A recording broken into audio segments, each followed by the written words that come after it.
किसान भाइयों राम राम सत श्री अकाल वाहिगुरु जी का खालसा वाहिगुरु जी की फतेह। पिछले दिनी आपने देखा होगा कि सुप्रीम कोर्ट ने एक रिपोर्ट जनतक की है तो उस रिपोर्ट दे विच कहने की कोशिश की है कि 85% तो वध लोग इन्हां कानूनां दे हक सी, कानूनां दे पक्ष च खड़े सी। और इनू तुसी याद करियो, मैं तुहाडे याद दिलानी चाहना गल ये कि भाइयों ये बात बहुत इंपॉर्टेंट है। ये वो कमेटी है जिस समय ये कमेटी बन रही थी एसकेएम ने उसी दिन इस कमेटी को रिजेक्ट कर दिया था कि हमें इस कमेटी से कोई उम्मीद नहीं है। पागल नहीं था एसकेएम। एसकेएम को उसी दिन पता था कि ये कमेटी क्या करने वाली है। जो रिपोर्ट आई है एसकेएम को उसी दिन पता था कि रिपोर्ट ऐसी ही आएगी। क्यों? क्योंकि इस कमेटी के जो सदस्य लिए गए थे, जो मेंबर साहिबान लिए गए थे, वो वही लोग थे जो गैट के और WTO के पक्ष में भुगतते रहे हैं।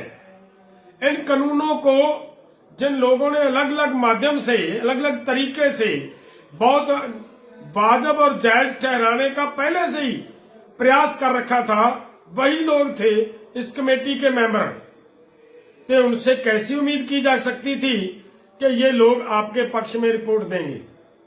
आपने ये भी सुना होगा आंदोलन के चलते खबरें आती थी आज नरेंद्र तोमर जी को 60 संगठन मिले, किसानों के 60 संगठन मिले जिन्होंने ये कहा कि इन कानूनों को तुरंत लागू किया जाए।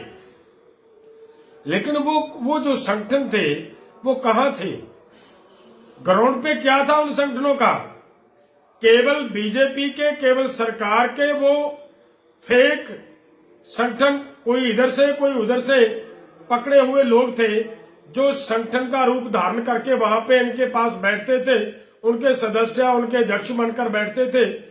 और वही लोग ऐसी मतलब जाकर वहां एक इंप्रेशन देने की कोशिश कर रहे थे कि देखिए पूरे देश के किसान तो इन कानूनों के पक्ष में है। ये सरकार तरह तरह के हथकंडे इस्तेमाल करती रही है, ये हमने सबने देखा है। और आज जो रिपोर्ट आई है, पूरे देश में किसानों ने इन लोगों को सबक सिखा दिया। आंदोलन समाप्त होने, आंदोलन सस्पेंड होने से थोड़ा समय पहले जो पूरे देश के 29 सीटों पे इलेक्शन हुए थे, वहां पे बीजेपी को बुरी तरह हराया लोगों ने। और वो जो हुआ था वो बीजेपी ने एक टेस्ट करके देखा था कि जैसी एक रिपोर्ट आई थी कि प्रधानमंत्री जी की लोकप्रियता 60% से कम होकर 20-22% पर आ गई है, तो उसके लिए उन्होंने टेस्ट करना चाहा था कि ये रिपोर्ट ठीक है या गलत है। वहां पे जो इलेक्शन हुए उन इलेक्शनों में इन लोगों ने धांधली करने का प्रयास नहीं किया। वो ईमानदारी से इलेक्शन हुए तो वो 29 सीटों में से केवल 4-5 सीटें बीजेपी को आई थी, बाकी सब की सब सीटें इनके खिलाफ गई थी। उससे इन लोगों को सबक मिला था कि भाई लोग हमारे खिलाफ हो चुके, लोग अब भी खिलाफ हैं। देश अब जो ये मतलब कुछ स्टेटों में इलेक्शन जीतने की का दावा कर रहे हैं बीजेपी वाले, वो बात में सच्चाई कहीं पे नहीं है। वो हम जानते हैं कि किस तरीके से आज पूरे देश के अंदर ये आए दिन कोई ना कोई वीडियो वायरल हो रही है। कहीं से ये कहा जा रहा है कि वहां पोलिंग स्टेशन के ऊपर जो अध्यापक था उसको कैसे धमकाया गया और ये कहा गया कि इस मशीन को चेंज करो, मशीन को बदलो। और आपने ये भी देखा होगा कैसे मशीनों के बड़े बड़े ट्रक भरे हुए पकड़े गए हैं। तो वो सब जो दिख रहा है वो इनका षड्यंत्र नजर आ रहा है, जीतने की कोई बात नहीं है। तो मेरा कहने का मतलब सिर्फ इतना है, ये वो जीते वो हारे वो अलग बात है। मेरा कहने का मतलब ये है कि पूरे देश का किसान इनके खिलाफ था और आज भी है। इसके लिए वो जो इन्होंने फेक रिपोर्ट बनवाकर सुप्रीम कोर्ट में सबमिट की है, उन लोगों का पहले से पता था कि वो ऐसा करने वाले हैं।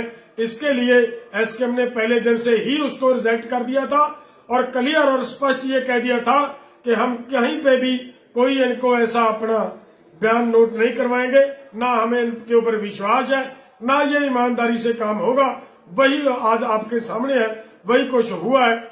सो ये जो बातें मैंने कही हैं कि 29 में से 5 सीटें जीते, बाकी सब हार गए, ये सिर्फ हमारा कहने का मतलब इतना ही था कि वहां से दिख गया था और अब भी नजर आ रहा है कि लोग इनके खिलाफ थे, इन कानूनों के पक्ष में नहीं थे, कानूनों के खिलाफ खड़े थे।